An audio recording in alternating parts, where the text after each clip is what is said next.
Welcome back to the channel.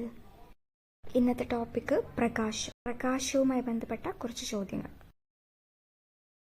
ദൃശ്യപ്രകാശം ഘടകവർണ്ണങ്ങളായി വേർതിരിയുന്ന പ്രതിഭാസം. പ്രകീർണനം. പ്രകാശത്തിന്റെ പ്രകീർണന ഫലമായി ഉണ്ടാകുന്ന ഘടകവർണ്ണങ്ങളുടെ ക്രമമായ വിതരണത്തെ എങ്ങനെ വിളിക്കുന്നു? സ്പെക്ട്രം. അടുത്തതായി നമുക്ക് ദൃശ്യപ്രകാശത്തിലെ വർണ്ണങ്ങളും അവയുടെ തരംഗദൈർഘ്യവും നോക്കാം.